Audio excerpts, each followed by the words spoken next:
Can you hear me in the back? If at any time you can't hear me or one of the speakers, just raise your hand and we'll try and correct that. Holding a microphone is not something that we're used to doing. I want to welcome all of you here tonight. Appreciate your coming out, and I appreciate all the interest that has been shown in the project that we've been engaged in for the last 10 months. Let me introduce the folks sitting at these tables first, and then I'll explain how we're going to proceed tonight. Sitting on my far right, on your left, is Amy Speak. Amy is a member of the Signal Mountain Town Council, and she has served as the liaison between the council and this committee during the course of our investigation. Next to Amy is Mr. Charles Spencer, who is a member of the School System Viability Committee. Dr. Tom McCullough, a member of the committee. My name is John Friedel. I have served as the chair of the committee. Next to me is Amy Joachim, a member of the committee, and on my left is Phil Noblet, who is the attorney for the town of Signal Mountain. We also have Mayor Chris Howley, Boyd Veal, who is the town manager, and Mr. Dan Landrum, who is a member of the town council, and I notice Dick G., member of the town council, sitting in the back as well. So thank you all for coming. Just a brief word about how we're going to proceed. We will make a very brief presentation of the findings in our report. The report is available online. It is a rather lengthy document, but if you haven't looked at it, I would urge that you do so because it provides much more detail than we can do in a meeting like this. If you go to the Signal Mountain Town website, or just use your search engine, Google or whatever, and type in Signal Mountain, you will get a URL for signalmountaintn.gov. And if you go to that web page and look on the right-hand column, you'll see a bunch of links to the work that the School System Viability Committee has done. One of those links is to documents. That'll kick you to the second page, and under documents you will see final report. Click on that and you'll get this. So if you're having trouble sleeping, give it a look. What I think we'll do is, after we make a brief presentation of what's in our report, we will start with questions. We have received over 80 questions online from people who have submitted them through the town website. And I also want to make sure that there's an opportunity for those of you who've come out tonight to ask questions, and we have a microphone here. So what I think we'll do is maybe start with 30 minutes of questions that have been submitted online, then we'll cut it off there. We'll do 30 minutes of questions from the audience, and we'll stay here until they turn the lights out, and we'll continue alternating between the online questions and questions from the audience. I would urge you to keep your questions brief, and I would urge you to make them, I guess this is like Jeopardy, make your question in the form of a question and not a statement of your opinion. There will be ample opportunity for members of the community to express their opinions about whether this is a good or a bad idea to the town council. Our committee is a fact-finding group. We are not an opinion-seeking group. And so if you have strong feelings about whether this is a good or a bad idea, this is not the place to express those opinions because we can't do anything about it. Take them to the town council, which will be holding several meetings seeking your advice and recommendations and opinions about forming a separate school district. Okay, so let me begin with a summary of our report, and we'll also have other members of the committee chime in as whenever they wish. In January of this year, the Signal Mountain Town Council formed the School System Viability Committee and asked us to evaluate the viability of forming a separate school district. We spent approximately 8 months gathering data from many sources, including a trip to Shelby County, where we consulted with town representatives and superintendents of the school districts in 5 of the 6 cities in Shelby County that separated from the Shelby County School District and formed their own independent municipal school district. The town council, in forming this committee, also asked us to identify obstacles to the formation and viability of a separate school district, and they asked us to identify ways of overcoming those obstacles. In other words, to identify a path toward the establishment of a municipal school district should that decision be made. What they did not ask us to do, what they specifically asked us not to do, is to issue a recommendation on whether it was a good idea, and we have not done that. What we have done is we have concluded that an independent municipal school district would be viable should the decision be made to proceed with the formation of a school district. We have also identified 3 major obstacles and ways to overcome them. So very briefly, let me just go through that. The threshold issue for our committee to consider was whether an independent municipal school district would lead to improvement in the quality of education in the Signal Mountain schools. If we couldn't answer that question in the affirmative, it doesn't matter whether it's viable. There's no sense in establishing an independent school district if you're not going to do it better than it's being done now. So we concluded that the quality of education in our schools could be improved, and we based that conclusion on several different sources of data. First of all, the Signal Mountain schools are not currently operating with sufficient funds from Hamilton County Department of Education to offer a quality education. That conclusion is based on the fact that Signal Mountain schools currently are adding to the budget from Hamilton County $650,000 from the Mountain Education Fund, which contributes about $350,000, or has in the last year, and about $300,000 additional from parents of children enrolled in Signal Mountain Public Schools who pay supply fees to the schools. So the $650,000 we believe can be covered by the budget of an independent municipal school district, thereby doing 2 things. One, guaranteeing the continuation of those items that are currently paid for by the Mountain Education Fund, and also eliminating the need for supply fees.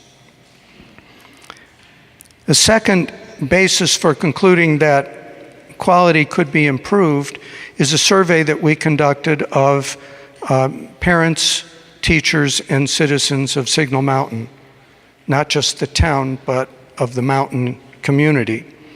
And the survey resulted in 738 responses.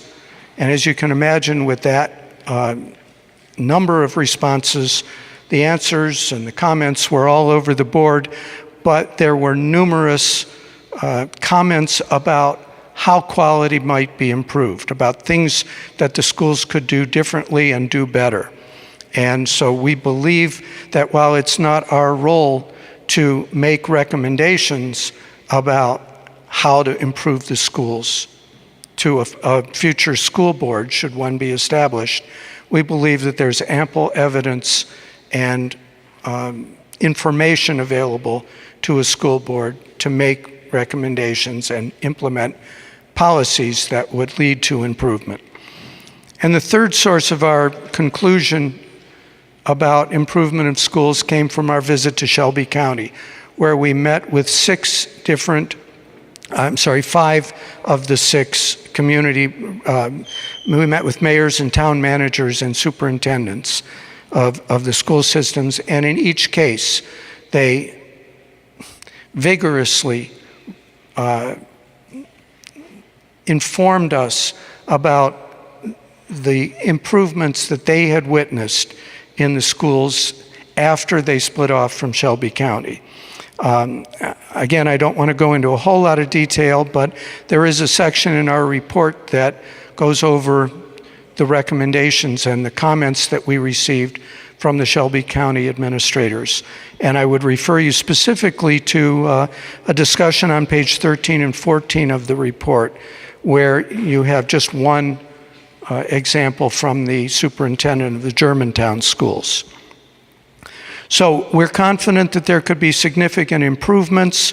The primary avenue to seeking those improvements is financial. There will be budget. There will be funds in the budget available that are not currently available from Hamilton County Department of Education to implement numerous improvements. And there's also the concern that the Signal Mountain schools may not be a high priority for improvement in the Hamilton County Department of Education today, for reasons that I think are obvious. A local school board that has as its major concern the 3 schools in Signal Mountain would have a very different focus than a school board that represents Signal Mountain as about 4% of the schools that it oversees. So, assuming we're comfortable with the possibility of improving quality, the next question is, what's it going to cost? And we engaged in a painstaking, detailed research project on the budget to ensure both the accuracy and completeness of that budget. I'm going to let Amy Joachim talk about that briefly when I'm done here, because she was the architect of our budget review. We concluded that the budget would initially generate a surplus of approximately $1.9 million based on the Hamilton County funds from county taxes, the funds that we receive from the state from state taxes, additional funds that would be coming from the town of Signal Mountain, and we'll get into that a little bit later. Those funds can be used to cover the mountain education support that we currently receive, which would free up the Mountain Education Fund to do other things that they'd like to do but cannot right now. It would cover supply fees paid by parents. The budget was reviewed and praised by officials of the Tennessee Department of Education. It was also reviewed by the Hamilton County Department of Education, and they made some suggestions that we used to improve the budget document. You'll find the budget document as Exhibit A to our report, and it is also available on the town website. And if you have a nose for numbers, I urge you to take a look at it. Our budget also includes a 10-year projection, which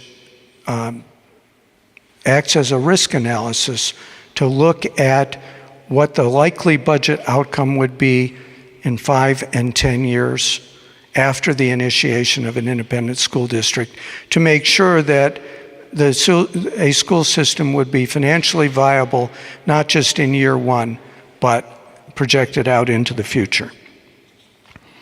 A few other issues in our report are dealt with. One is the buildings. We believe that there's adequate space in the 3 school buildings in Signal Mountain for the enrollment of students from Signal Mountain, Walden, and the unincorporated areas of Hamilton County on Signal Mountain in our zip code. The buildings are in good condition. Thrasher has some deferred maintenance issues, and I should mention those issues are likely to be dealt with sooner by a local school board than by the Hamilton County Department of Education, just given the history of deferred maintenance in the county. Teachers and staff can all be hired, and tenure and seniority will transfer seamlessly. This is a simple process, and in Shelby County, it was done not with an application to be hired into the new school system, but simply by issuing a letter of intent to the employees and having them sign a letter of intent saying, yes, I want to stay in my job next year.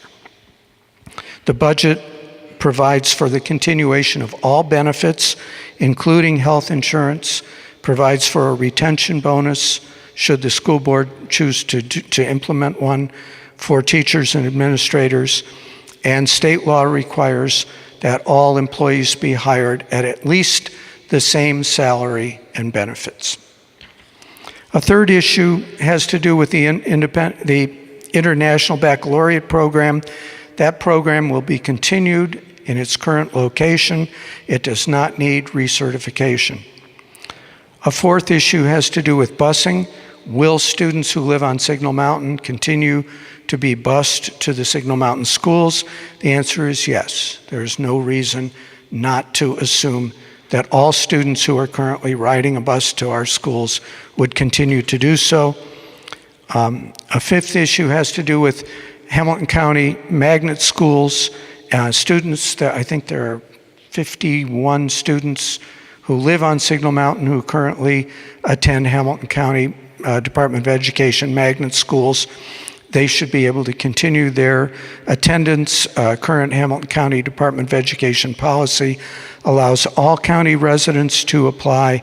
And bear in mind, Signal Mountain residents pay taxes to Hamilton County that support the magnet schools as well as the local public schools.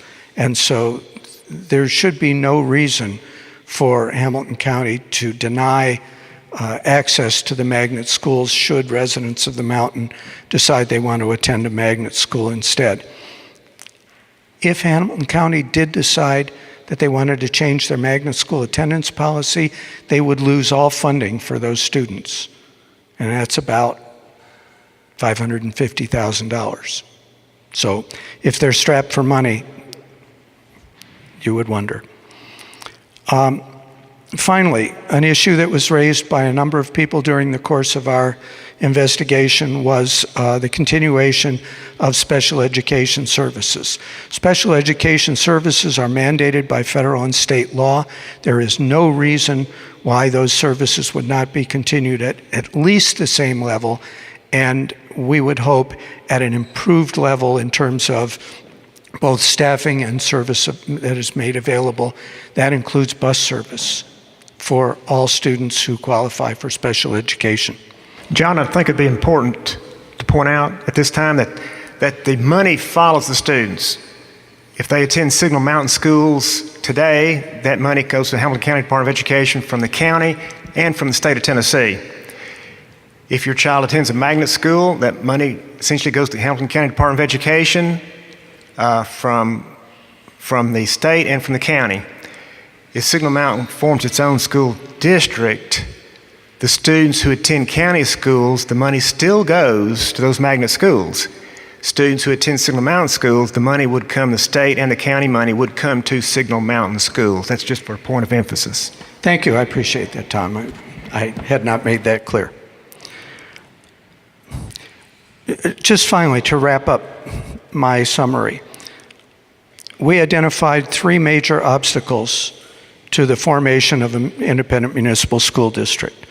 The first, which has been widely reported and discussed in the media, is who controls the three school buildings in the town of Signal Mountain. The attorney for the Hamilton County Department of Education fired off an email as soon as there was a discussion of forming this committee, saying that Hamilton County Department of Education would not release the control of those buildings to an independent school district, and if such a district were formed, the Department of Education would consider selling or repurposing those buildings for some other use.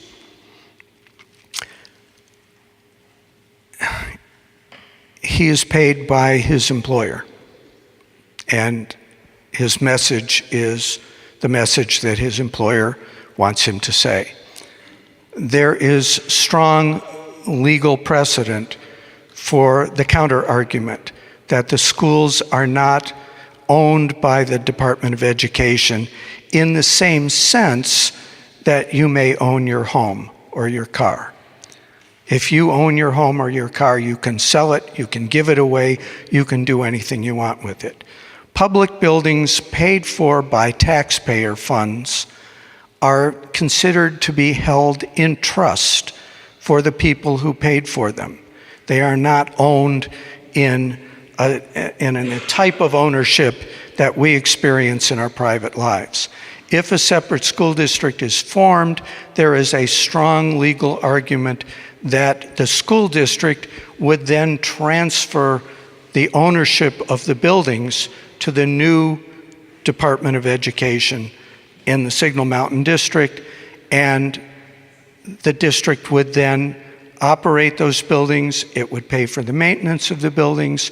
The Hamilton County Department of Education would no longer have any responsibility for those buildings. That issue is not ironclad either way. It will have to be resolved. It can be resolved through negotiation. In Shelby County, it was resolved through litigation. One would hope that litigation would not be necessary, but that's an issue that has to be resolved before the voters on the mountain can be asked to render an opinion about whether to form an independent school district. The buildings are a non-starter. If the buildings don't come to the new school district, obviously the cost of constructing 3 new school buildings is prohibitive, and the issue goes away. The second question, the second obstacle is, how do we include the residents of Walden and the unincorporated areas of the county on the mountain in the decision-making process, in the governance, and in the financial support? All 3 of those have to be considered. It was never considered by our committee that Walden and Hamilton County would not be included in this process. This is not about a school district for the town of Signal Mountain. It's about a school district for the community of Signal Mountain. And our research was always based on that assumption. We identified a number of possible avenues to resolve this issue. 2 of them are the ones that make the most sense. The reason why it's an issue right now is that state law currently requires that an independent municipal school district be created by a single jurisdiction. And so legally, if there was a Signal Mountain School District, it would be created by the town of Signal Mountain. But that isn't anything that makes sense to any of us. And so one possible solution to the problem is to change the state law. It would be a relatively simple change. You would amend the law to say, instead of a municipality, the law could be amended to say 1 or more contiguous municipalities, and the problem goes away. You then have 3 governing boards, the Walden Board of Aldermen, the Hamilton County Commission, and the Signal Mountain Town Council sit down in a room, hammer out an agreement as to how we're going to do this, and the residents of all 3 jurisdictions vote on a referendum, they vote to elect a school board, and so on.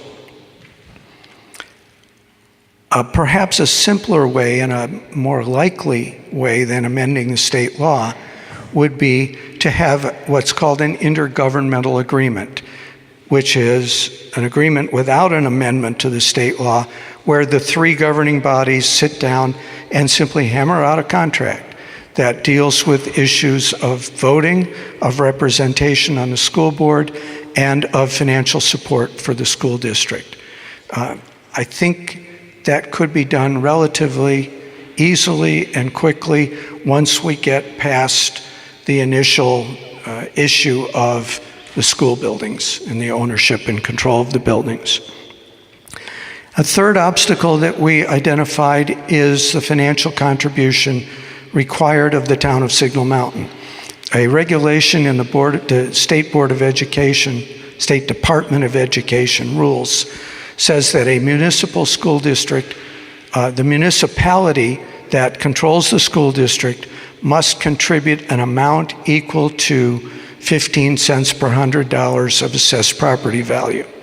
It doesn't have to be a tax increase. It doesn't have to be a property tax. It's simply an amount. It can be contributed in the form of in-kind goods or services.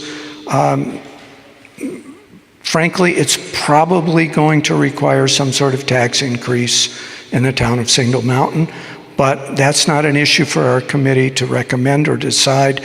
That's an issue for the town council to take up.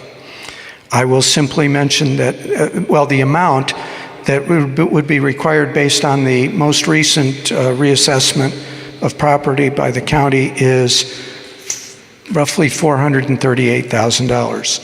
If Signal Mountain was required to contribute that amount and Walden and Hamilton County shared in the governance and in the participation on the decision-making process, then it would be reasonable to expect some pro rata contribution on the part of each of those jurisdictions to the Signal Mountain required contribution.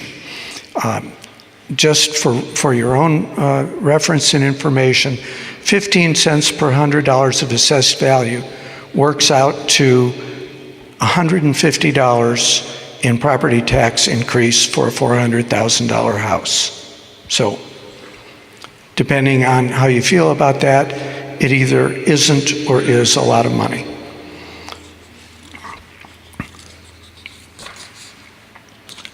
One final concern that I would not call an obstacle, but it's an issue that we addressed, and that is what would be the effect on the Hamilton County schools if Signal Mountain were to withdraw and form its own independent municipal school district. Hamilton County Department of Education would lose about $19 million in revenue. It would lose about $19 million in expenses. The expenses of educating our students would no longer be the responsibility of Hamilton County. The revenues that they receive would no longer be revenues in their coffer. They would no longer have an obligation for teachers, textbooks, buses, maintenance of buildings, insurance, and so on. They would receive the same per pupil revenue for the students who remain in the system that they currently receive. So the benefit to Signal Mountain doesn't come from taking money away from Hamilton County. The benefit comes from reallocating the funds that we would receive in ways that would improve the quality of our schools. The parents would no longer have to pay supply fees. The Mountain Education Fund contributions could go toward other enhancements to education. I'm going to let Amy talk briefly about the budget document that's part of our report, and then we're going to proceed to questions. Thank you. Thank you, John. Am I on? Okay. First of all, I would like to thank everyone for your time this evening as we discuss the committee's final report and research findings. I appreciate your interest and your time being here tonight. I'll begin by discussing the process, briefly discussing the process of creating the budget. Two sources were used to determine current spending levels for Hamilton County and for the Signal Mountain schools. These two sources were the Chattanooga 2.0 presentation and the Hamilton County Department of Education's fiscal year 17 budget request. The Chattanooga 2.0 presentation by former Hamilton County Superintendent Rink Smith provided a simplified budget structure that summarized the entire general purpose school fund in a very simple and easy to understand format. This presentation provided the expense categories that captured all of Hamilton County's budget expenditures and was used as a basis for the expense categories used in our report. The Hamilton County school budget provided specific salary data for each school and all current expenses for the current district.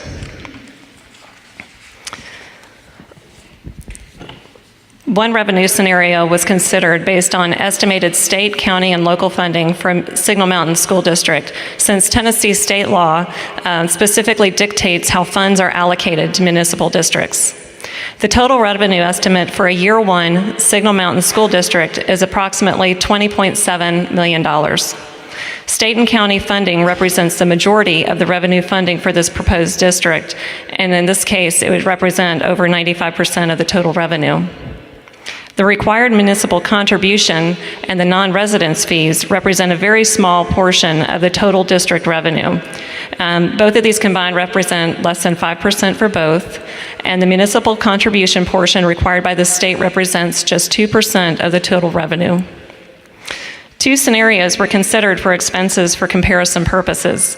It was assumed that any remaining difference between revenue and expenses would be used at the discretion of the school board for both future education capital projects and to enhance and improve the level and quality of education within the Signal Mountain School District. The two expense scenarios were the Hamilton County equivalent budget and a Hamilton County equivalent budget covering expenses currently paid for by MEF and supply fees. By covering expenses currently paid for by MEF and the community through supply fees, private fundraising efforts could be used to pay for education excellence initiatives rather than the basics not currently covered in an annual budget for Signal Mountain schools. Each line item throughout the budget was researched, analyzed, and discussed during countless hours of budget subcommittee meetings over the past several months. All revenue and expense items presented in this budget have been documented and sourced by this committee to ensure accuracy regarding the information that has been presented to the town. When multiple data sources for revenues or expenditures were presented to the budget subcommittee for consideration, the committee would typically select the most conservative estimates to ensure revenues were not overestimated and expenses were adequately covered. For vetting and auditing purposes, the budget contents and methodology were reviewed both by the Tennessee Department of Education as well as by the Hamilton County Director of Finance. Their constructive comments to the committee were carefully considered and incorporated into the final report. It was the conclusion of the committee that the budget presented was an accurate estimate for a year one general purpose school fund operating budget. It was also the conclusion that based on this estimate, revenue would exceed expenses in the year one scenario, providing a budget surplus or flexibility of between $1.2 and $1.9 million for the two expense scenarios considered, giving a future school board both cushion and flexibility in their budgeting decisions. In summary, all revenue and expense items presented in this budget have been documented and sourced by this committee to ensure accuracy regarding the information that has been presented to the town. The budget findings showed that there will be sufficient revenue primarily from county and state funding sources to cover the school district expenses for year one, as well as considering the 5 and 10-year projection scenarios. Again, we'd just like to say thank you for your time this evening as we continue to discuss our research findings. Anyone else want to add comments before we start?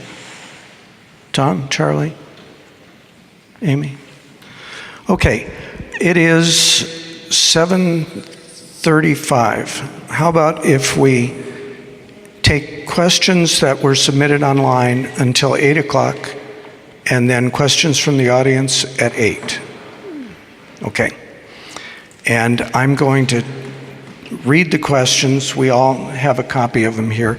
I'm going to read the questions in the order that I received them, starting back on October 26th. And if I can get to the ones I got at 4 o'clock this afternoon, that'll be great. But I doubt it. First question from Roger Castleberry. Has a final budget been announced? If so, the annual amount and what amount, if any, will be realized from Hamilton County. As we pointed out, the budget that we developed that is a part of our report is not a final budget, it's a projected budget. And we are certainly not able to project a final budget. That's something that will come from a school board and how they allocate the funds will be their decision, not ours. Second question, again from Mr. Castleberry. Tax ramifications for Signal Mountain residents. I mentioned that briefly. The projected revenue contribution from Signal Mountain Town would be about $438,000. That would probably require some modest tax increase, but again, that's my personal projection. It's not up to me, it's up to the town council to make that decision. Third question, also from Mr. Castleberry, any plans for technical training classes? And he says, not everyone is college bound, crying demand for technicians in skilled trades, and we have had no such training since closing Kirkman Tech. The issue here really is the role of our committee. We are not a school board, and we can identify issues that a school board might want to address, but we were not elected to run a school district. We were selected as volunteers to complete this study. A school board that is elected by members of this community would be in a position to respond to the needs and desires of the community as they're expressed by people like Mr. Castleberry, who feels that there's a need for technical education and skilled trades. So I don't want anyone to think that our committee is ducking questions like this when we say that's not what we're here for. But I do think it's important to just mention, and here this is just my own opinion, if there's a need for something in the Signal Mountain schools, is it more likely to be addressed by a committee, by a school board of 5 or 7 people who are your neighbors, people who you see in church and at the supermarket and at the pharmacy and at the football game, or is it more likely to be addressed by the current school board, which has one person who represents Signal Mountain and other jurisdictions, and I believe who lives off the mountain? We are not a high priority for the Hamilton County Department of Education. So I can't answer this question simply because it's not our committee's responsibility to determine whether there should be technical education in Signal Mountain schools. Next question. This is the easy one. What does SSVC stand for? School System Viability Committee. We've managed to reduce 11 syllables to 4. The next question is from Aaron Love. It is my understanding that the mayor's position is that people who are opposed to the formation of an independent district are not interested in what is best for our children's education. If that is his position, what are the factual bases for it? There will be a meeting where you can ask that question. That's not a question that the School System Viability Committee, the SSVC, can answer. It's not appropriate for us, but there will be plenty of opportunities for everyone to go to the town council and ask those questions of your council members whom you elected to represent you. And the next one, and I'm going through all of these. I'm not eliminating any. We're not pre-screening these. You're getting everything that we got. Also from Mr. Love, why does the town council continue to resist Councilman Landrum's request to consider the cost of litigating to take the Signal Mountain school buildings or build separate facilities? These costs are real, whether or not the council acknowledges them. We didn't include them in our budget because there will not be a school district until this issue is resolved, and if it requires litigation, the cost of litigation can't come from a school system budget because there won't be a school system budget until this issue is resolved. So I think the question should again be addressed to the council, and maybe they have an answer, but it's not a school budget issue, it's town council budget issue. Next question, these are all legal questions, so I'm going to take them as well. This is from Jennifer Terry. First question, on page 37 of the report, you note that there is case law in Tennessee on the topic suggesting that a school district does not own school property, but rather it holds school property in trust for the people served by the schools. Will you provide a copy of such case law or the legal citation? The citations are Prescott versus Town of Lenox, 47 Southwest 181, Tennessee, 1898. Robertson versus Town of Englewood, 123 Southwest 2nd, 1090, Tennessee, 1939. And I would also refer you to the Bartlett report, which is a report commissioned by the town of Bartlett in Shelby County, where the entire issue of ownership of schools is discussed in several pages, beginning on page 41 of that report. Next question from Ms. Terry. On page 37 of the report, you state that Shelby County School System granted title to the property in a quitclaim deed for $10 and that the municipalities agreed to pay for the unfunded liability for health insurance coverage for retirees. Will you provide the cost of such unfunded liability and any other costs related to the discussed settlement, including attorney's fees? I don't have all of the costs that were paid by the 6 municipalities to settle the unfunded liability. The only figure I have is $7.3 million for the city of Bartlett. Bartlett owns 11 schools, 8,800 students, and the funds were paid for the post-employment health care benefits of Shelby County for the teachers who transferred to Bartlett, and those benefits were unfunded in Shelby County's budget.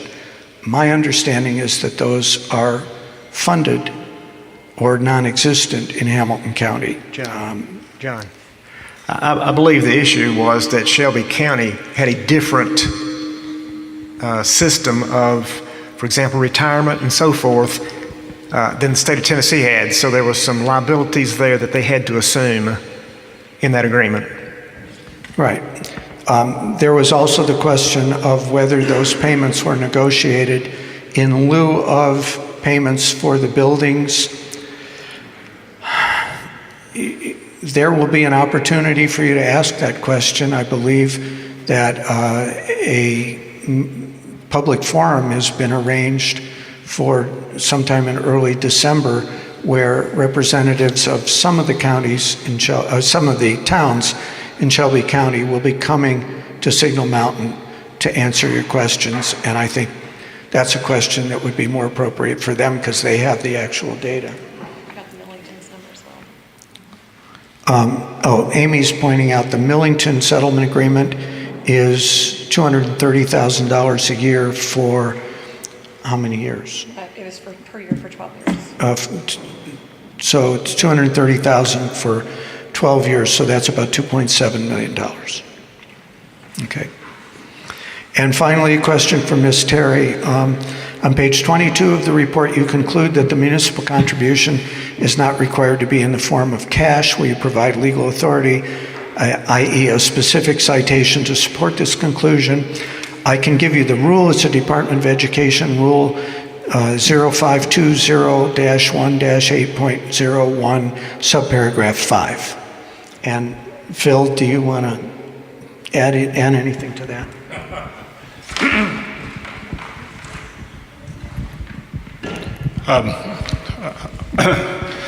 Nothing more other than the rule itself is what we have at this point. I would point out that I am the attorney for the town. Closer to my mouth, does that work better? Okay. I am the attorney for the town, and I do think it's important to talk about at this point in time that this is a volunteer board that has been committing a lot of hours in connection with this matter since January of 2017. They have been doing that at the basis of 2 times a month, meeting on the first and third Wednesdays of each month, trying to gather information. They have also gone on 1 trip and an opportunity to try to learn information from folks from Shelby County, which had already gone through this process. And because of that, they have submitted a very lengthy and detailed report at this point, attempting to answer most of the questions that they thought were important. The issues of whether this is an issue for voting or not voting on by the town comes later on. There has to be action by the town council, which is independent from this board, that created this board on the front end of it to look at those issues. And then from there would be an opportunity for people within the town to vote if we get to that point.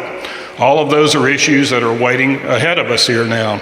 The issues about whether there can be in-kind contributions, whether there can be resolution of issues regarding the aspects of school buildings are both legal and political issues that will have to be resolved by the various bodies that are involved. The Hamilton County Department of Education has the ability to consider those assets that it considers now.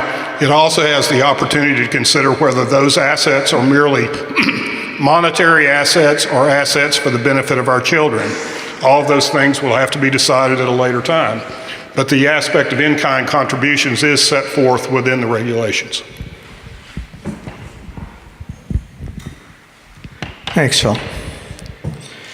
Next question is from Linda Love. What do you plan to do about the buildings which the town of Signal Mountain does not own? I think we've answered that. Next, a series of questions from Robert Hensley. And I'm going to ask everyone to chime in on these. First, he says, thank you and the entire committee for your countless time and boundless energy digging into this important question, so on. And get to the question. What were each of the committee members' perceptions about the concept of the viability and efficacy of the Signal Mountain School District before you began the process? And if it changed during the process, how did it change and why? And I'm going to combine that with the next question.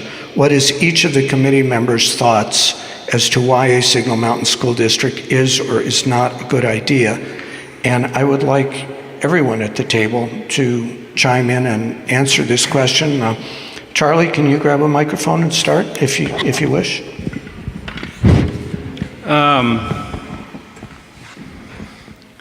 My perception, I guess, before we started was, I guess, as neutral as you could be.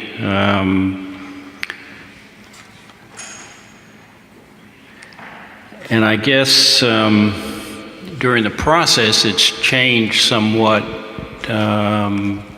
given my concerns with the financial risk of the creation of a new school district, and that's given the fact that I think the budget that we have in the report is an excellent budget.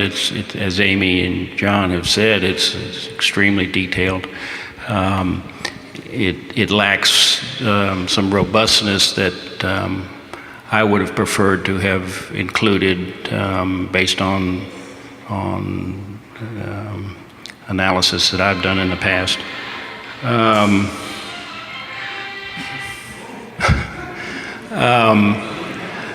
So that would cloud my decision on whether it's a good idea or a bad idea. I also have concerns about whether we are actually improving the quality of education from the schools that we have right now. I would have preferred to have looked at more detailed analysis on what we could do in the area of quality. So I have concerns, I guess, with potential formation of a school district. In filling out the application, we submitted to the town council to become a member of this committee. one of the questions was, will you state whether you are for or against? And then the next follow-up question was, whatever your answer was on that question, could you serve on this committee in an unbiased capacity? And from what I understand, I'm the only one that put yes. In other words, I served on the ad hoc committee. Many of you may be aware that there was a committee of folks put together to study the issue, not nearly as in-depth as this committee has done, but just to come back with some findings, particularly with a budget, and to project, is this a possibility? And the ad hoc committee came forward with that report to the town council, and it was a possibility. So having been on that committee, then I came in on that ad hoc committee, then I came on to this committee with the belief that it was possible. How I answered the second question was, however, if there's any information that we find, if we anything that determines or is something different from what the ad hoc committee found that would lead me to change my mind, I would certainly be willing to change my mind. And the ad hoc committee spent about 2 or 3 months, I believe, coming up with a projected budget of its own. This committee used a lot of that information to go forward and then to confirm, to verify everything the ad hoc committee put together. But in all of in fact, we, as a committee, we visited Shelby County, whereas the ad hoc committee did not. And I think that, I didn't find any information to change my mind. However, certainly in doing anything of this nature, there is a risk. And to be very honest with you, I'm pretty much a risk taker. So that kind of answers your question. Go ahead. Go ahead. When I signed on as a volunteer for this committee, I think you can describe my attitude as very skeptical, but very interested. I've spent most of my adult career in higher education as a teacher and administrator. I've handled some pretty large budgets. When I was provost at UTC, I think my budget was over $60 million. It was 60% of the university's budget. So I had a pretty good idea of things that can go wrong and things that you don't expect.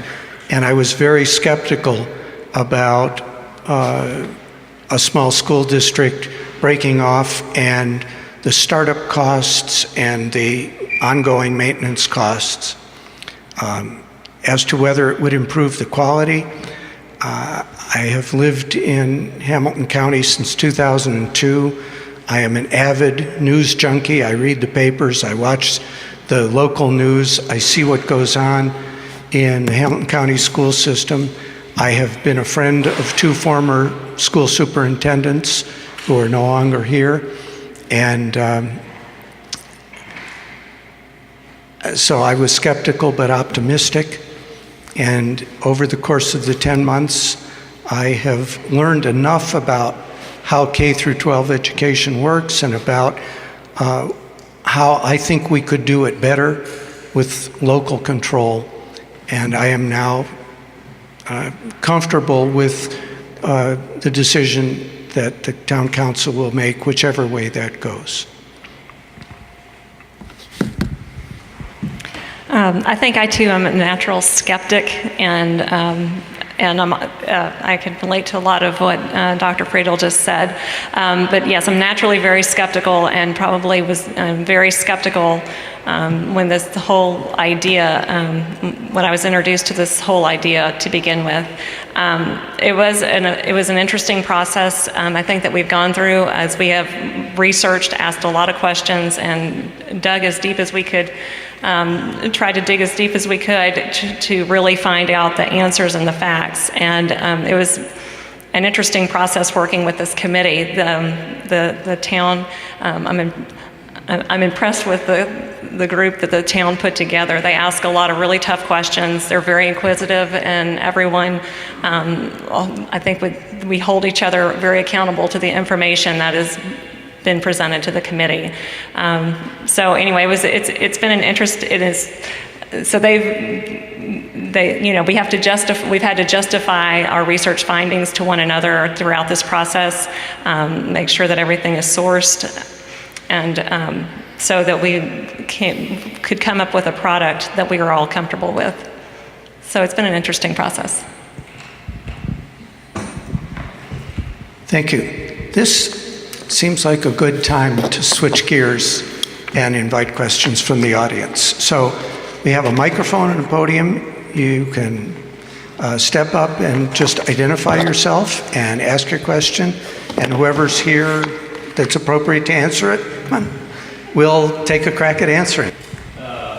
My name is Greg Houston. I'm a recent Signal Mountain resident. I've been here for about 2 years. And we came from Austin, Texas, and relocated to Chattanooga. And our main focus for coming to Signal was because of the schools. I have 2 daughters in Hamilton County schools, age 16 and 13, and a 3-year-old son who will eventually go to Hamilton County schools because we really love the town and the area. And I appreciate the fact that everybody wants to make it the best place that we can be. And I want to first thank the committee for all their work, because I know nobody is paid here. Everybody put in a lot of time. I want to thank the town for coming out, because these are important issues. We have to ask the hard questions, and people really need to understand why we are going through this process. And my first 2 questions were a little bit outside of the scope of the committee, but I think Dr. Friedel, you said a couple things that kind of opened the door. You said that there were issues that a local school board may better address. So my first question is, what are the issues that the SSVC identified that could be corrected with our current school system? The second part of that question would be, how does the SSVC see these issues being addressed, and how do they see these problems being solved? And I think the third question, I think the most important question, and Mr. Spencer alleviated to this. My background is I'm a clinical researcher, so I look at information. I deal with $100 million budgets on drugs that are going to market. So, and I appreciate the budget. It's very detailed. There's lots of pages, and I know that kind of drove this whole report. But I think it is also important for us to have somebody who has no vested interest in what's going on with the budget, and the town to look at the budget and QA and QC the budget and make sure that the numbers are really what they are, because it's easy to put numbers down on a budget in a spreadsheet and say, oh, they all add up to a bonus for us, and that's why we're moving forward with this process. Another part of that, and I know the budget only really looked at the financial cost of creating and maintaining the school, but we are creating a huge financial risk and burden for the town to take on creating our own school district. So those are my questions. Should I just sit down? No, that's okay. Let me address part of it and have others at the table as well. Before we completed the final report, we sent the budget to the Tennessee Department of Education to have it reviewed by their chief financial officer. And they came back with glowing praise for what we had done, for what Amy had put together. That is the agency that is required to certify the financial viability of a school district before you can open your doors. So as to whether there is anything hidden or anything that we glaringly missed, their chief financial officer is the person who stamps the budget and says, this is a go, and she said it was great. That gives me a sense of confidence that we're doing the right thing. We also compared our budget to the budgets of other small school districts, independent municipal school districts of similar size, to see if they were spending roughly the same amount in the same general categories, and to see if they had categories that we hadn't covered. And you can line them up and look at them, and it looks like our projected budget is in line with what other similar-sized school districts are doing. As for future financial risks, I think that issue has been addressed in the report. We have included a risk analysis based on data that we feel is valid. There are other ways to approach it. There are other views to take. I don't know how we could have done it differently than we did. No, that covers. A budget, you've got revenue and you've got expenses. And I think something that really hasn't come out, our budget is based on what Hamilton County provides Signal Mountain Schools currently. And the budget shows anywhere from 1.2 to 1.9 million surplus. And what we haven't said, if I were the superintendent of the school board of a large school system like Hamilton County, the resources need to go where they're needed most. And they're not needed most on Signal Mountain. And I understand that. I do. So the number of students currently enrolled in Signal Mountain schools will produce revenue of $1.2 to $1.9 million more than what's needed to provide for the kids the way they're currently provided for in Hamilton County. That was a surprising statistic to me, a surprising number, although I wasn't surprised that all the money the kids essentially earn are not being returned to the mountain, because there's greater needs in Hamilton County. I understand that. But I just wanted to point that out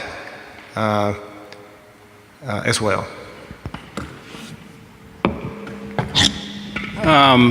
Just to kind of briefly try and address your questions from my perspective. And first of all, I guess John mentioned his background. My background is that I've managed budgets in the billions of dollars.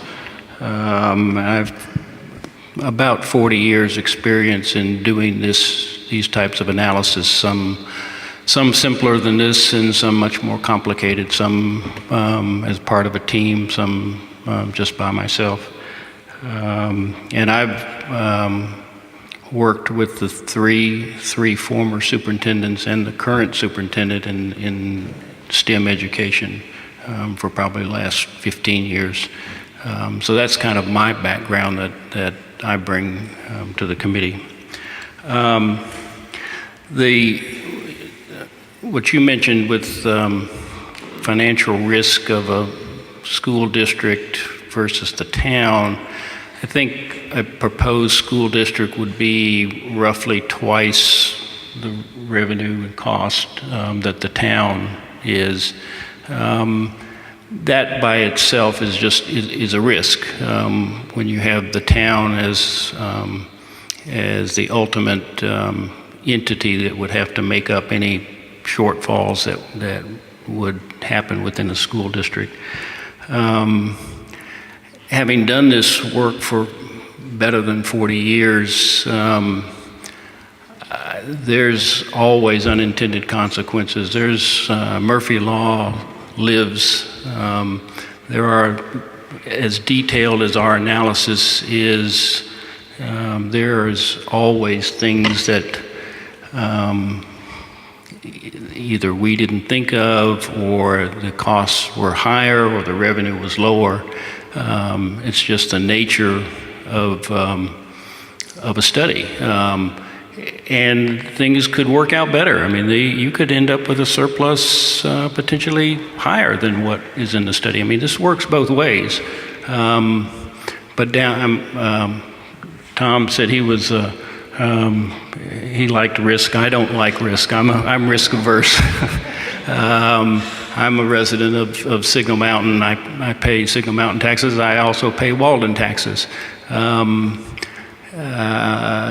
of the surplus is coming from new revenue source that John and Amy have mentioned from the town of Signal Mountain, which is required.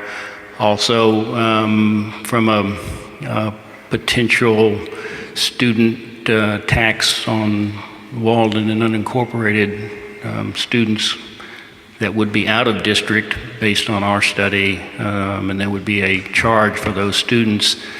So some of the revenue is coming from new sources as opposed to embedded sources now. So again, this is, it's not that the study in itself is incorrect or bad. It's a great study. It's very detailed.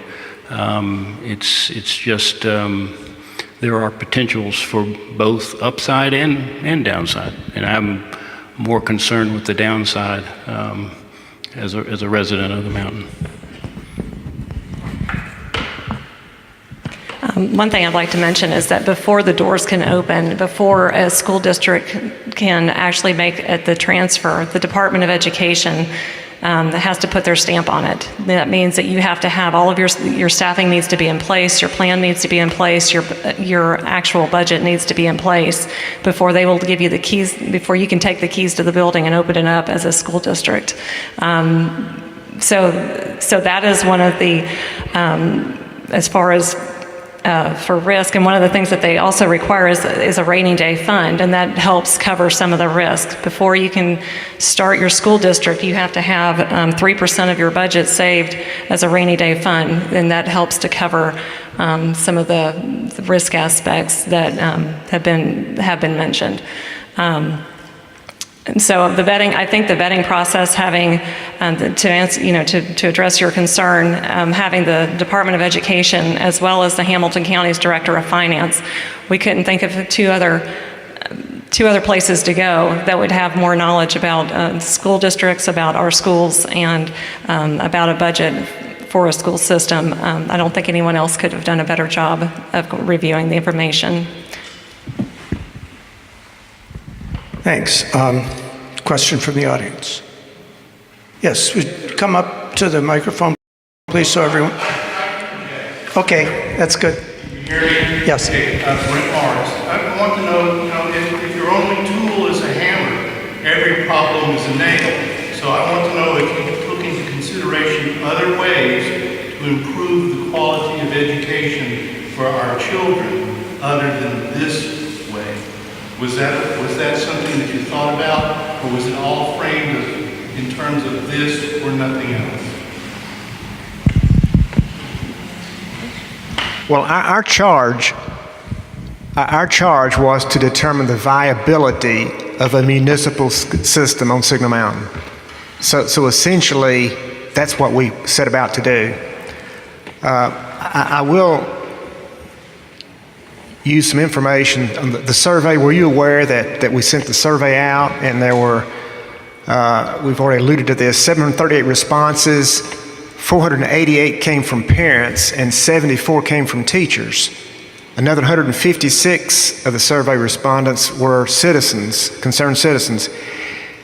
And overall quality of education provided in Signal Mountain schools and the quality of the faculty were the two highest rated questions. One, the overall quality was 4.5 out of 5, and the quality, it was facilities, adequacy of facilities, 4.5 out of 5. Quality of teachers was just a little bit less than that, 4.3 out of 5.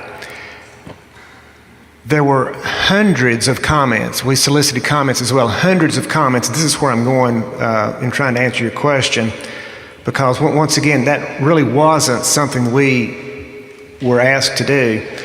But a general theme of many of the comments went like this: Signal Mountain schools are the best in Hamilton County, but could be even better and best among those in Tennessee. So that was kind of a general theme. So no, we did not look at what we could do because that's not our charge. But I think the feeling among most of the people who responded was that we have quality, high quality schools, but they could be better. But as an educator who is part of that system, are you aware of anything to be done toward forming a new school system to improve the quality of the school system for our local students? Well, I think, you're aware that there are 9 members of the Hamilton County Board of Education, and your representative lives in Red Bank and represents Red Bank and some North County areas and Signal Mountain. So, essentially you have to go to the County Department of Education, the school board.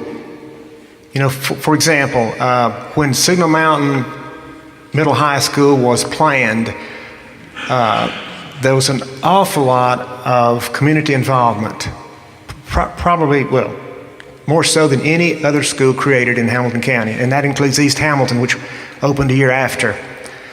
One of the things the community wanted was International Baccalaureate program.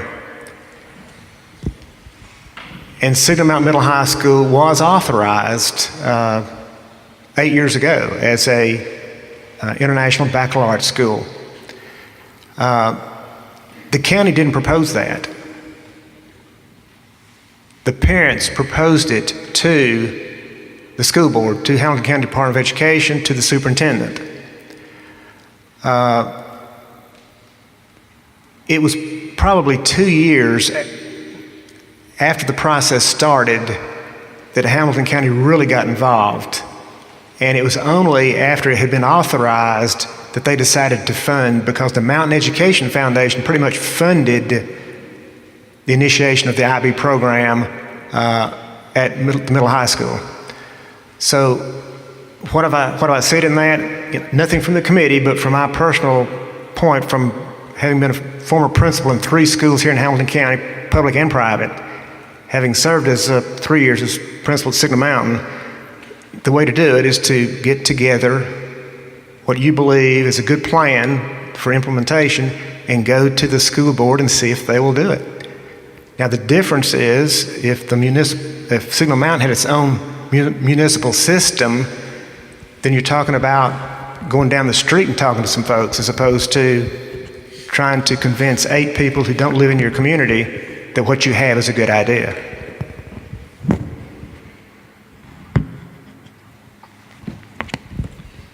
Anyone else? Yes, please. So perhaps, I think you did answer this, perhaps I'd like to think further than that answer. Most of the, I'm sorry, my name is David Campbell, that's my resident. But most of the opposition I've seen to this is Signal, or if we pull out, then Hamilton County schools are going to suck. And you covered that, you said 19 million goes in, 19 million expenses would go away, and it's a wash. Yet we would get 1.9 million, 1.9 million more. How do those numbers line up? And I'm sorry, probably that might go 80 kicks in, we start talking about numbers, and I don't want to do that. But if you simplify that out, great. It's not that we would get $1.9 million more.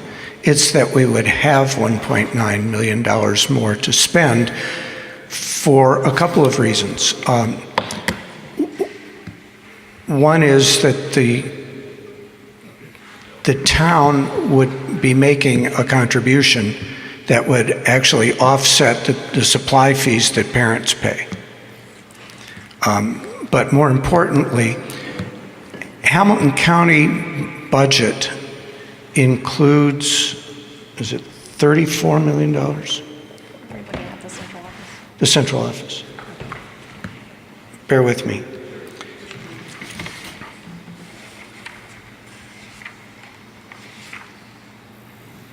It's about 2.5 million. Right, but what's their number?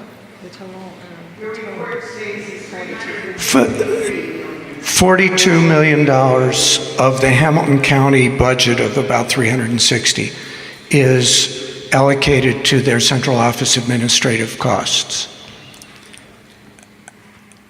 That doesn't strike me as being unreasonable, given my experience in working in large administrative organizations. When you have 78 schools and 42,000 students, you need a full-time bus scheduler. You need a full-time maintenance supervisor. You need a full-time this and a full-time that, because the numbers are so large.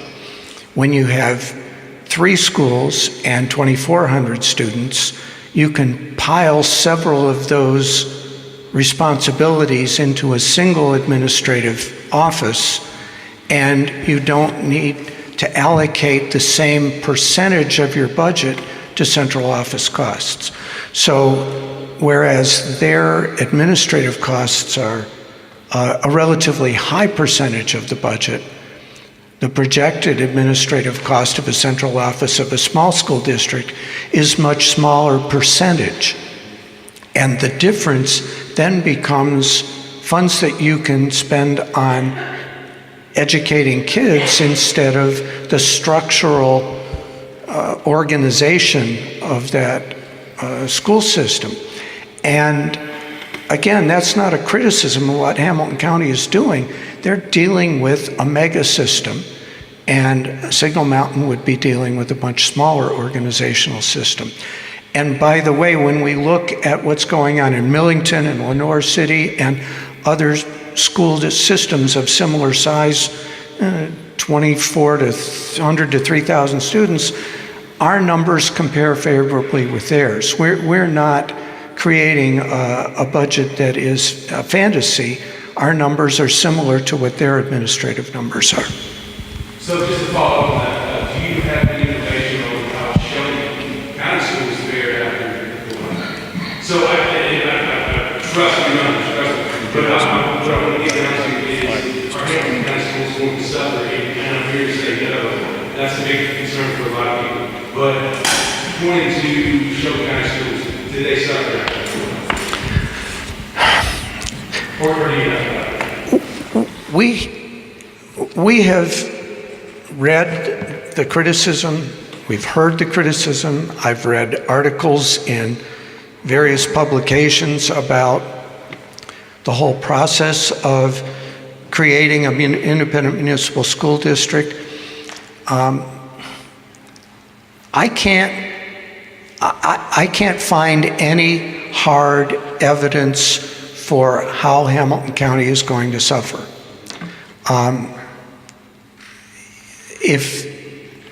If they can figure out how to downsize their administrative cost, they may actually come out ahead.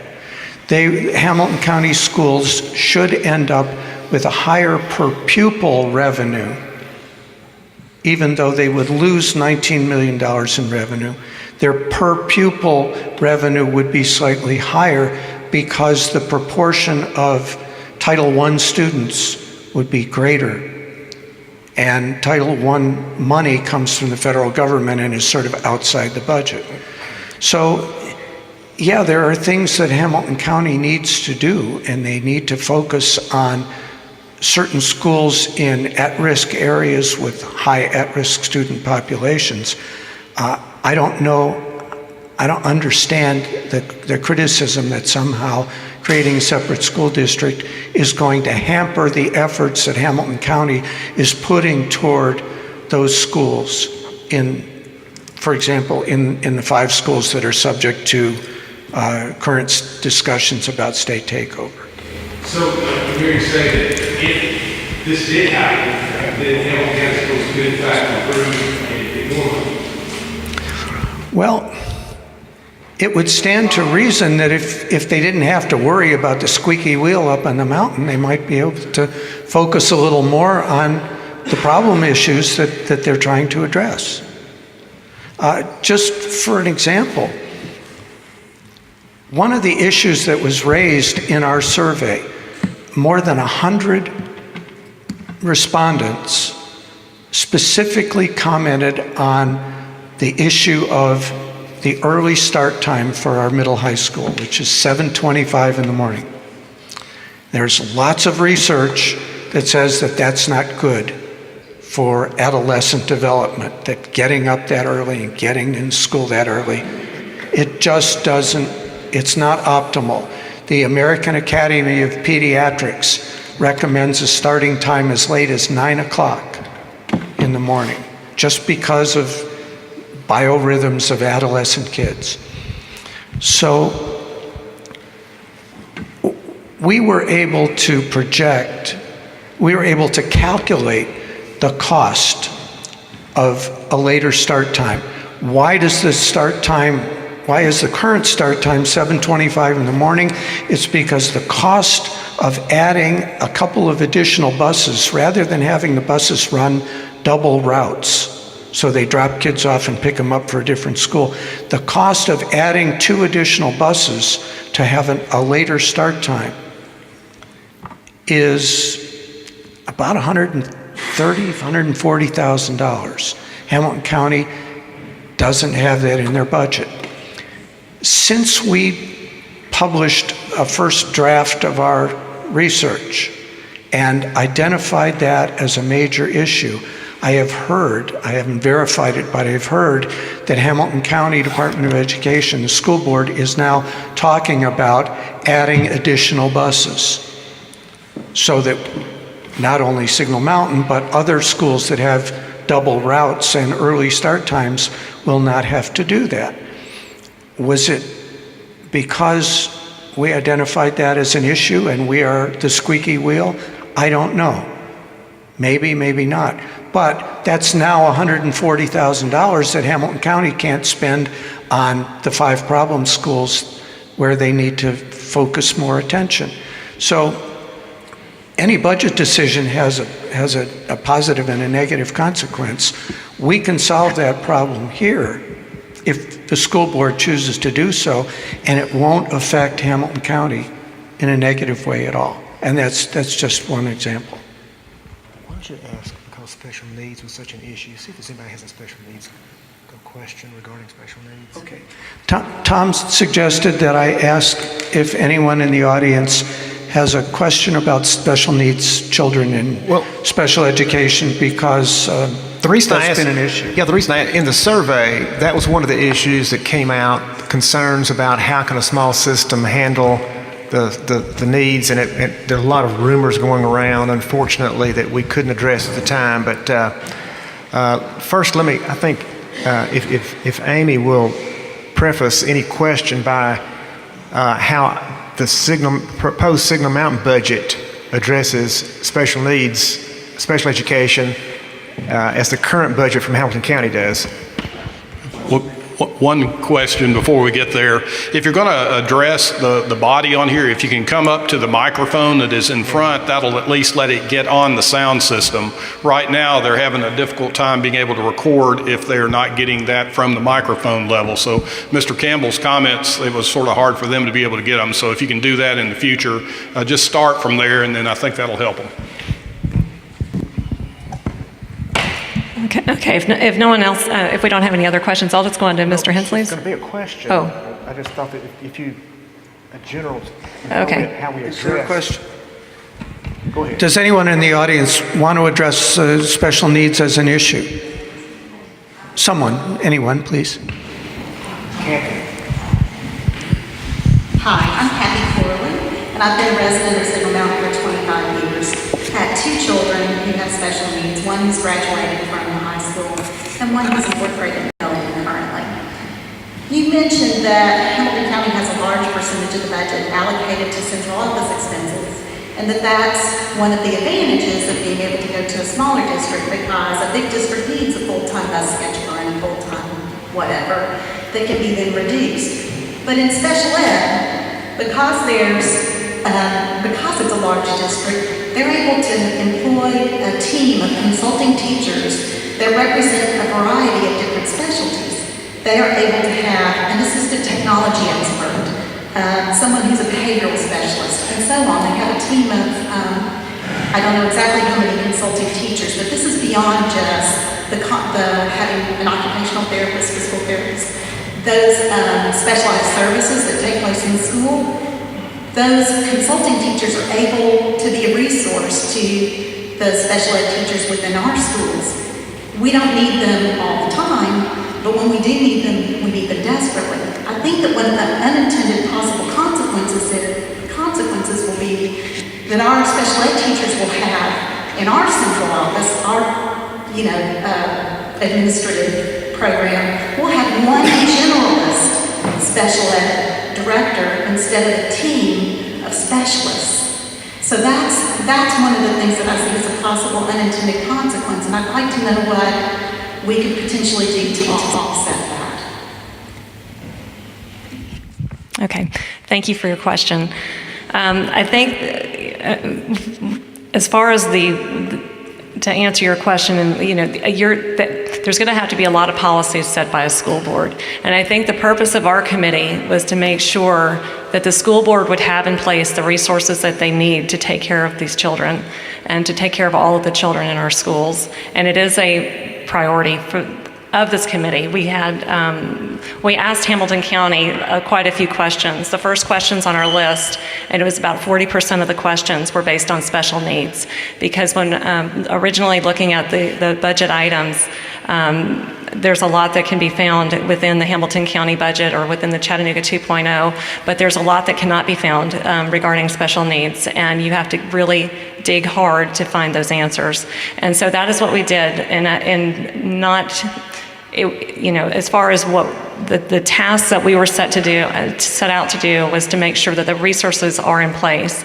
And so by asking all the questions and trying to make sure that the funds are allocated to give us future school board what they need to make it work.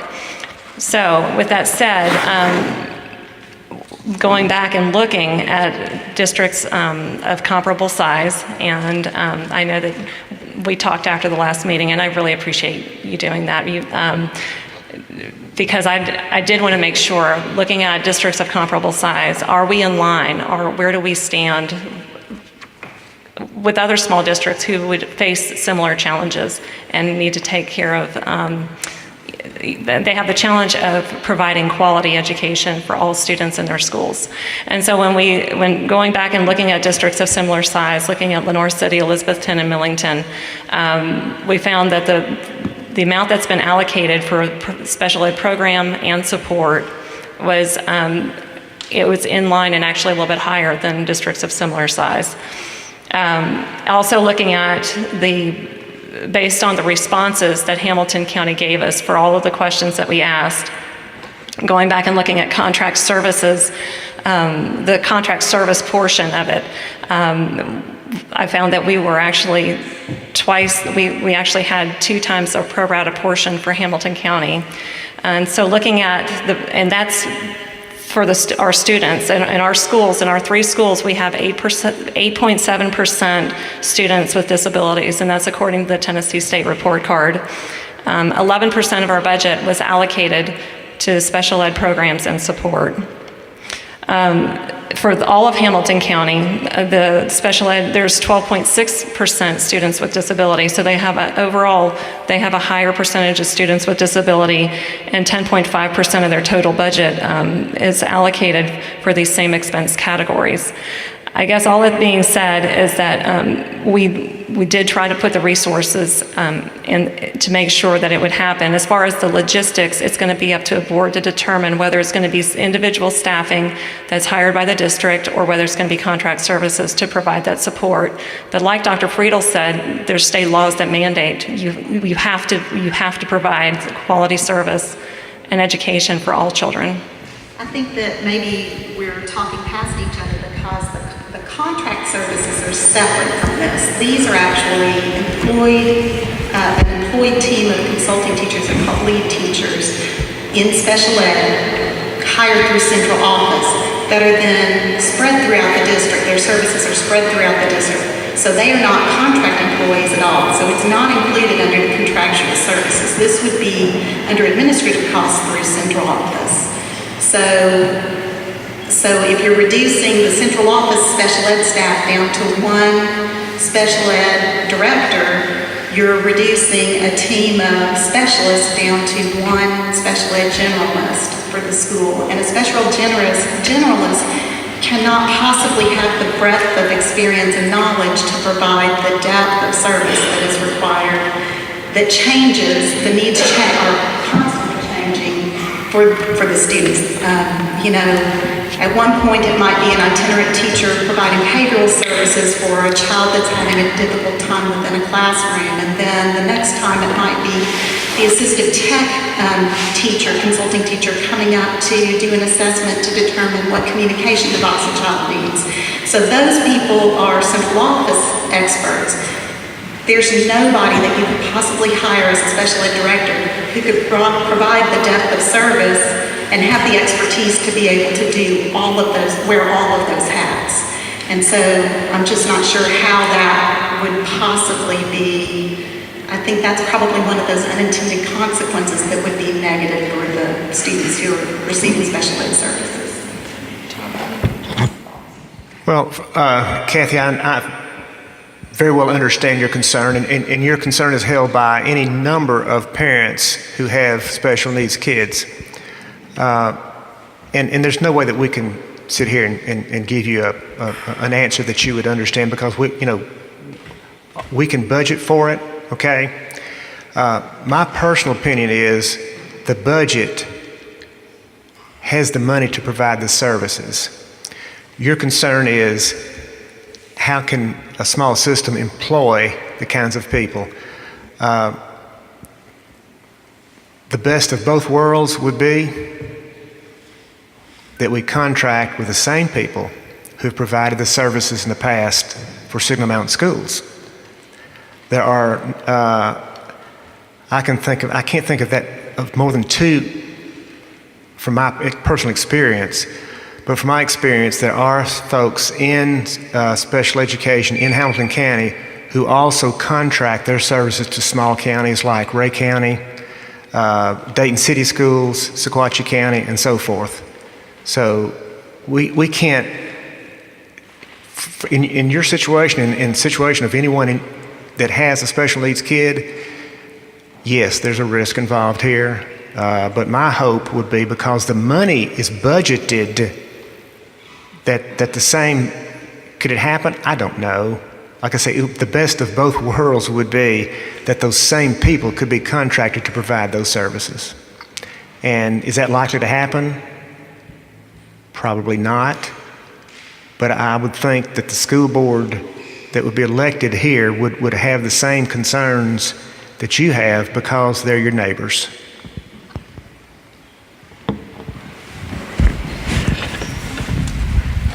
Hi, I'm Connie Miller. I'm also a resident of Signal Mountain. I have 2 children with special needs, specifically hearing impairments, where my daughter was placed in a deaf ed preschool in Hickston. Because of the big county, she was allowed free early intervention through the county, busing all of that to Hickston Elementary to a specialized deaf ed program where she was the mainstream back end up here, to where you would never know that she had special needs. So my question is, we have a lot of children up here on this mountain that have received benefits from being bused into Hamilton County for specific special education classes, deaf ed, especially preschool age, deaf education, blind education, severe behavior disorder, and autism and Asperger's.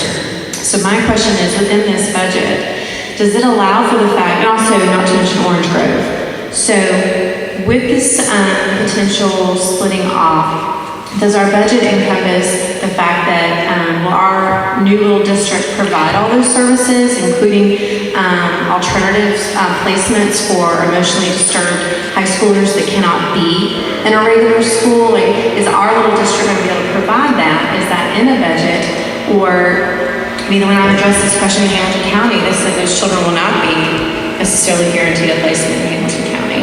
And as you know, special education is a huge litigation risk, especially in Hamilton County and in general. I mean, I'm a special ed teacher. I can tell you I've taught for 15 years. So again, my question is, the services that are in-depth and specially provided through our big county, will our tiny little district be able to provide those in kind, and likewise, will we have those teachers and those resources within that budget for services we don't currently provide on this mountain?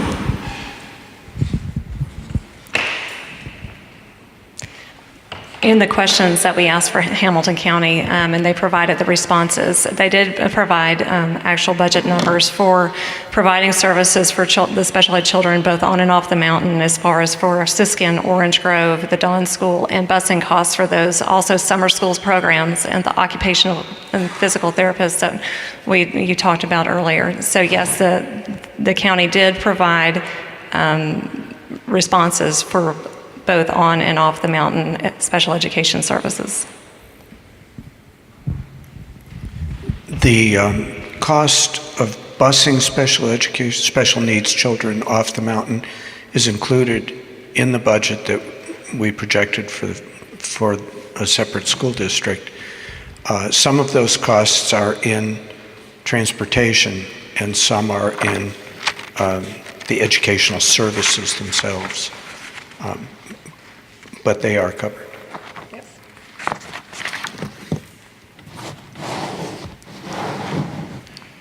Yes, other questions? Good evening, my name is Andy Hall, and I would like to thank all of you for your volunteer time. I really appreciate it, and I think are somewhat awed by the amount of time that we all put into this, and we really appreciate it. Dr. Friedel, that said, I would like to respectfully disagree with you. You said a couple times that Signal Mountain schools are not a high priority at Hamilton County Department of Education. And we need to look no further than the new wing at Nolan Elementary to see we are indeed a high priority. And that wing was built for our kids, for our children.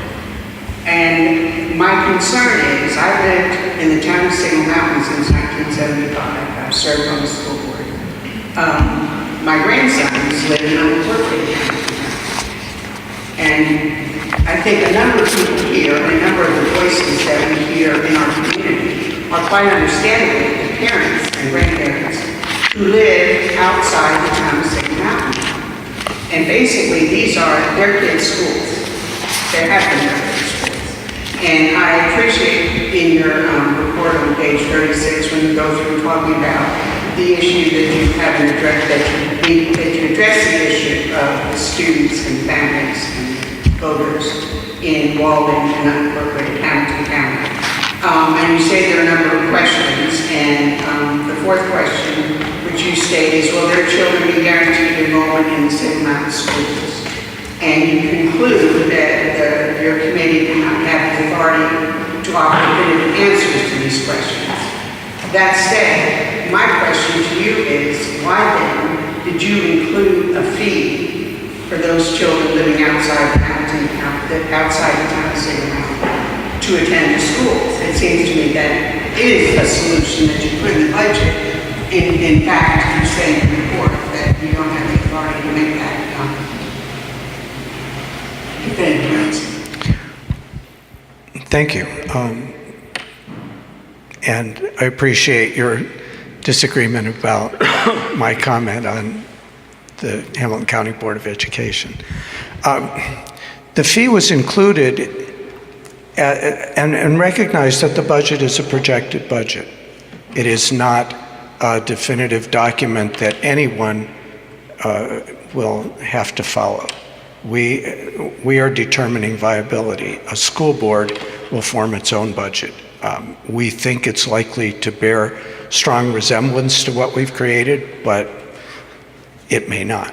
Well, it doesn't seem to make sense to include a budget that includes fees and then say Right. that's up to the school board, because you're basically putting that idea out there where people are having to pay taxes that go into public education and then pay more where other people don't. And so the solution in my mind is the town of Signal Mountain has no business being in the school business if it can't afford to support it with their own people and have their own Right. district. And they can't by the numbers.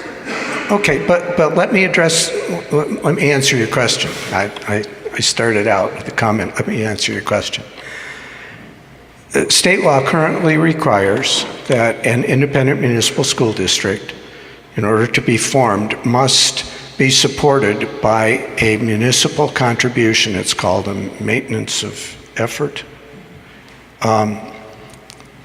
in the amount equal to 15 cents per $100 of assessed value, property value in that municipality. That comes to about $438,000 and some change for the town of Signal Mountain, which the town is required to contribute. Now, the town of Signal Mountain, the Signal Mountain schools currently enroll 2,440 students, of which about 1,425 are Signal Mountain town residents. About 265 are Walden residents, and about 650, and I'm pulling these numbers from memory, about 650 are unincorporated Hamilton County residents. So, and then there are some from Sequatchie County and some from off the mountain, making up the total of 2,440 students. If the town of Signal Mountain were to pay $440,000 to support the schools, and Walden residents and Hamilton County residents did not contribute to that municipal contribution, then the town of Signal Mountain would essentially be subsidizing the education of the students who don't live in the town of Signal Mountain, because those parents and those taxpayers would not be paying anything additional above what they pay to the county in taxes. So our concern was, how do we come up with an equitable solution whereby if only one jurisdiction is required to pay to support the schools, but the students from two other jurisdictions are guaranteed enrollment? That seems inequitable. So what we did was to create this concept of a non-resident fee. And if you think about it, it's not a whole lot different than what happens now if you live in Hamilton County and not in unincorporated Hamilton County, and you enroll your child in the middle of high school. On day one of registration, you pay a $200 supply fee. That fee goes away because the municipal fee will replace it. So a $200 supply fee for the high school, a $65 supply fee for Thrasher or Nolan, it's not a complete equivalent, but conceptually it's somewhat similar. Now, in the best of all worlds, the Board of Aldermen of Walden, the Hamilton County Commission, and the Signal Mountain Town Council, having decided that this is an idea worth pursuing, would all sit down and reach some sort of an agreement that included a resolution of the inequity that's created by the town contribution. And I'm just spinning here, so don't quote me in the newspaper tomorrow. But a possible resolution would be for Walden to say, well, okay, we have 265 kids, and there are 2,400 kids in the schools. $440,000 divided by 2,400 is about $180. We'll pay $180 to the town of Signal Mountain to cover the cost of our Walden children in school, and the parents won't have to pay. Not a whole lot different than what happened with the construction of the high school. The Hamilton County Commission could say, well, okay, we've got 650 Hamilton County resident students in the Signal Mountain schools. We'll give you $130,000 to help offset the Signal Mountain contribution. So what we've done is we've created this budget line that may never happen, but it reflects a possible solution whether you charge the taxpayers or whether you bill it to the governing elected body, the Hamilton County Commission, or whether you charge the parents, the result is ultimately creating equity. And that's what that number is. And I hope I've explained it in a way that is both clear and not offensive. Well, it's clear. I mean, I've heard that before, and I'm glad it's on the record. It is, personally, just speaking for myself, it is offensive because you're saying you created, by creating its own school district, the town of Single Mountain is creating a problem that they want to rely on other people to solve. Thank you. Just to add to that, I happen to agree with you. I don't think it's, I don't know what the right word is, fair or whatever, to charge a student for the creation of a new school district. So I would, during the creation of the budget, I was not in favor of the new fee for students. But I think more importantly, this brings up another issue that Hamilton County Department of Education brought up when they came up to the high school, when they stated that they were still going to serve students up here, and they were going to continue to serve students. And I don't know why I didn't think of that during our discussions and thoughts for the last 8 months or so. But there's a potential of competing school districts, which doesn't really make any sense, but it gets to the point that John has made in terms of surely these types of questions would be resolved by our politicians or whomever before we got too far down the road, because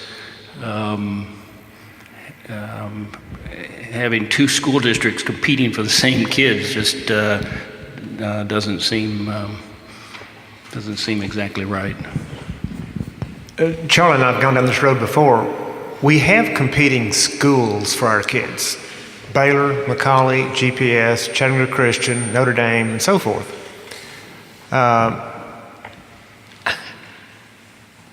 I don't know who came up with the idea of proposing a municipal system on Signal Mountain. I don't know.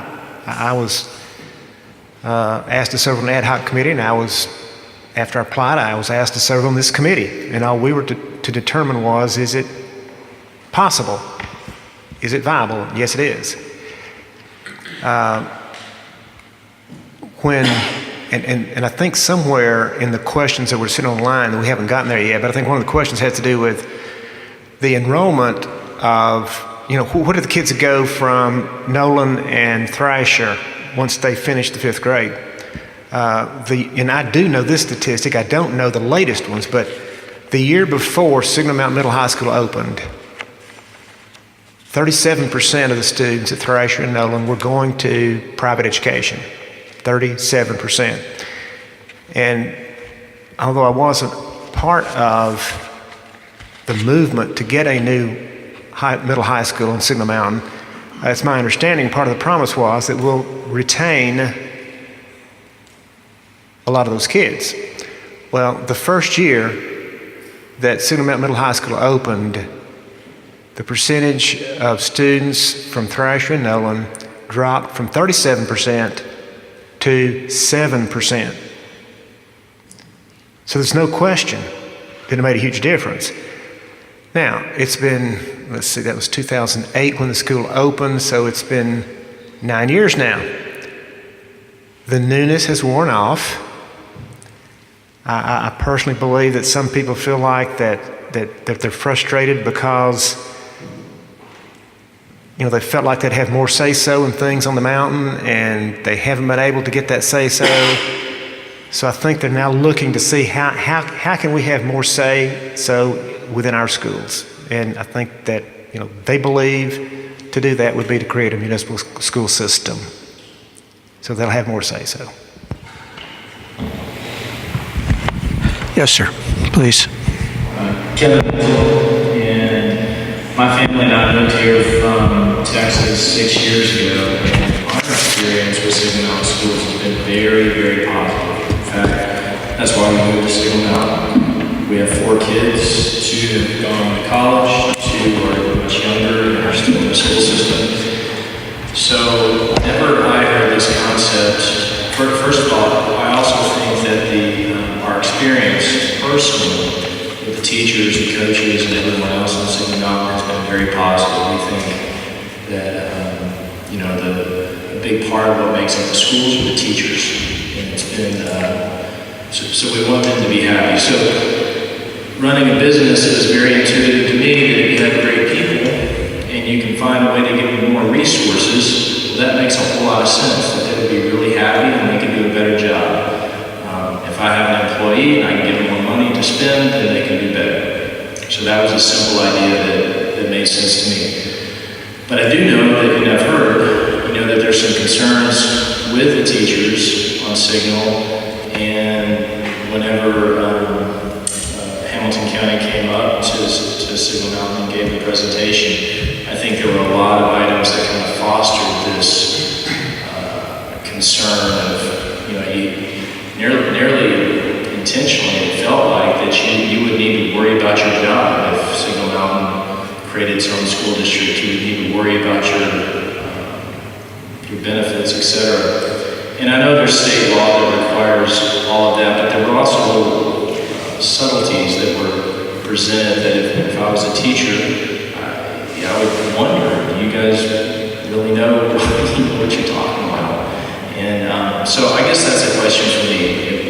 When I first heard it, it seemed very positive, create more resources, create more money for the teachers to do what they want to do so they can have the resources or the great things that they want to do in the classes. I get that. But what do the teachers need to hear that they're not hearing right now? Because there is some concern amongst them, about their job security and about whether or not it's a good idea.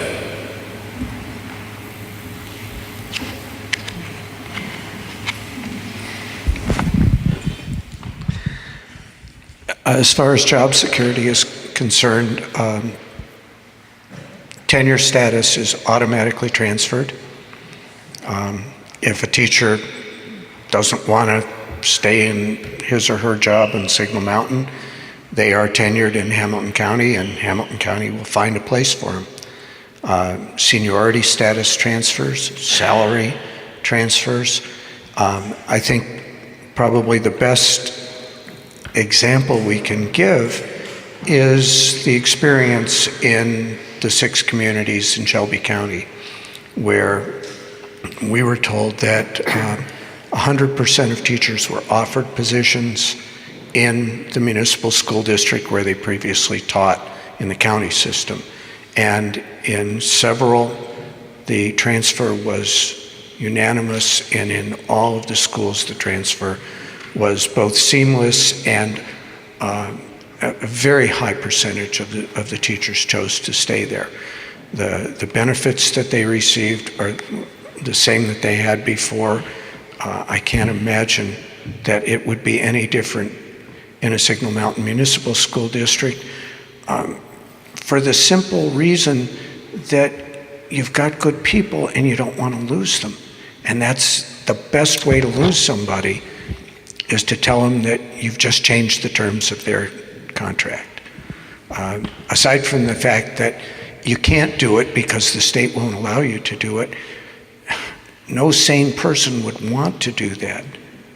If you have a good school district and it's got good teachers, you've got to do everything you can to keep them. And the first thing is to give them the same terms that they've had before. And again, we can't tell a new school board what to do, but we have built into a projected budget a retention bonus, which is a way of saying thank you.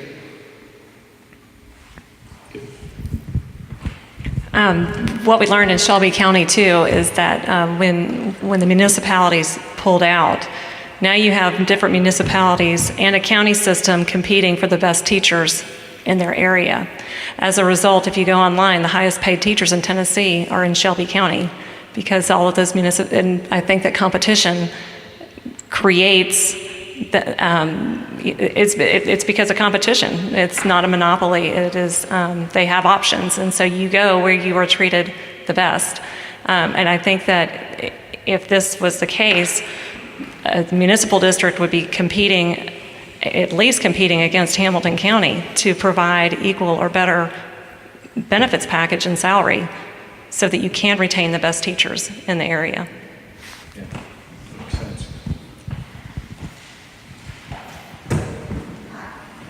Hi, come on up.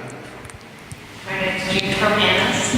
I was principal at Thrasher Elementary, principal at Signal Mountain Elementary, got to close Signal Mountain Elementary. I was also a teacher at Hoffman. And I started my career at Thrasher, and one of my very first students is sitting back there, David Campbell.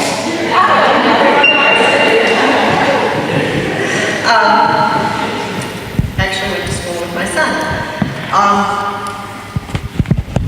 This is so hard for me to even talk about. Let's talk about the teachers and the resources. One of the reasons is that you have such great teachers, and you have had great teachers on this mountain. I started in 1973, and I remember the staff at Thrasher at that time. It was amazing. They were the strongest group of teachers I had. It was my first year teaching, but it was the strongest community I've ever worked with. And it was because of those teachers and how professional they were.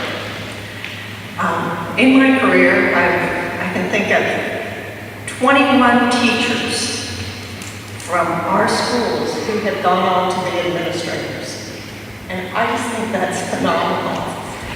And they want to be in schools where they can continue to grow and where they can also go on into administration.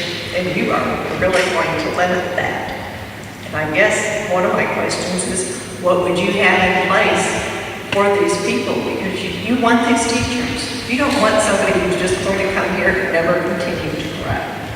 So what resources do you have in place to bring those, to get those teachers and to retain them? Also, Tom, you talked about a reason to take over is so that you can have more say-so.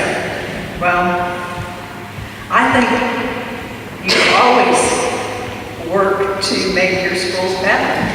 I mean, when I was at Thrasher and Signal Mountain Elementary, we never stopped, even though we had all A's on our report card for 3 years in a row in every single subject and value added. It was always, what can we do to be better? And I think a good administrator does that, and you don't have to leave a school system in order to do it. So I guess I don't know that more say-so. How is that going to change it? How is that going to make it that much better? An example I gave Jean several times. I've been the principal of 3 different schools, 2 in Hamilton County and 1 a private school. I was superintendent of 2 small systems in Georgia. And you remember some time back a phrase called site-based management? Sure. Okay. And in site-based management, typically, well, I'm very familiar with it in one particular system, not in Hamilton County. It wasn't Hamilton County. Well, they went even further in other places where they would actually say, for example, if you're an elementary principal at Thrasher, here's $15.4 million. You got a little group in a mini school board. You guys decide how best to use that funding. If you want to use it for all teachers, however, okay, that's true site-based management, where you've got the opportunity to make those decisions. I can't speak from your experience, but I can from my own experience. All the teachers at Signal Mountain Middle High School when I was principal, about 90% of them, the department head, the different departments, and the principal made the decision about who those teachers would be. About 10% of the teachers I had to take from Hamilton from another school because they were an excess at that school. So the point being, Signal Mountain, we did have, say, so over 90% of the teachers that came into our school. We did over 10%. And that was unfortunate because those schools that gave those teachers up, they didn't give up their best teachers. 90% of the teachers at that school were amazing. I didn't have any, I had the ability to be involved in the process of selecting them. 10% I did not. And that's just part of being in part of a large school system. That's just the way it works. Well, I had that happen to me too. Sometimes the very best teachers, though you never had, who ended up transferring in, so you never know what might happen. And as an administrator, when you have someone who isn't the quality that you want, then that's your responsibility to make a change. That's how I feel about it. I also worry about the health benefits. I know that you guys have looked at that. I know that Hamilton County is self-insured, so that does make it a little bit different as far as our costs for Hamilton County, and I assume that you took that into consideration? Yes. Okay. Did you also take into consideration that in Hamilton County, if you retire early, as I did, that until you are 65, that you can keep your health insurance? Yes. You included that? Yes, we did. Yes, we did look at the retirement, the current retirement plan, that if a teacher, based on the years of service, and if you retire, I believe it is, Tom, correct me, 55, then you are eligible to keep that insurance until you're at the age to go on Medicare. Is that correct? That's correct. Yes. Okay. Well, I'll go back to what was asked earlier about the non-resident fee and whether or not it's equitable. And we've got great schools. We've always had great schools. And I think we will continue to have great schools on Signal Mountain. And I'm not so sure that it becomes why we will have to pay more in order to have the great schools that we have. I think in the survey from a lot of the parents, there's no question that the parents with kids who have been or current students at Thrasher or Nolan just could not say anything any better than what they said about their schools. You know, the love affair between parents and the community in Nolan and Thrasher is just unbelievable. There was a drop-off as far as quality, the perception of quality at middle high school. And many of the concerns there were, there's been too much transition in administration. The consistency, the continuity is not there, and that's beyond our control. And we would like some control over that. I'm not so sure that would change. My one comment would maybe be to generalize what you said, Gene. I think that each of us could look at small systems versus large systems, and at least I can see advantages and disadvantages with each one. And it really, I think, depends on how you view a small system versus a large system. I mean, I don't think there is a correct or incorrect. There's going to be nuances with how you look at that. So I think you bring up that point that if you have a large system, you have certain advantages, you have certain disadvantages. If you have a small system, it's the same thing. It's how do you view that as an individual? Thank you.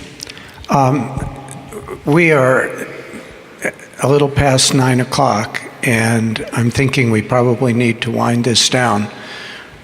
But I'm also thinking that I still have about 70 questions from people submitting them through email and on the internet that I haven't addressed. So the conclusion is we will do this again. Boyd, have we scheduled a second date? Did we decide on the 14th? Can we make that decision tonight? Amy, is that okay? We will schedule another meeting like this one for a week from tomorrow. Same time, same place. And we will continue, and I will deal with the questions. And if people want to submit questions online through email, that's fine. If you're tired of hearing us, you don't have to come, but we'll have a second public forum just like this one. I will dispense with the introductory presentation because I think you only need to hear that once. But we'll start right out with questions from the podium. Tuesday, November 14th at 7 o'clock. We'll see some of you back here then. Thank you very much. Real quick before everyone leaves, I'm the council liaison, and although this is a meeting with the SSVC, if you have suggestions on how we should format the next meeting, if there were people who time ran out and you weren't able to get your questions answered, would you please email me at the town hall, on my town hall email, and let me know any suggestions I can give to the committee as far as how we run the format. Thank you all for your time.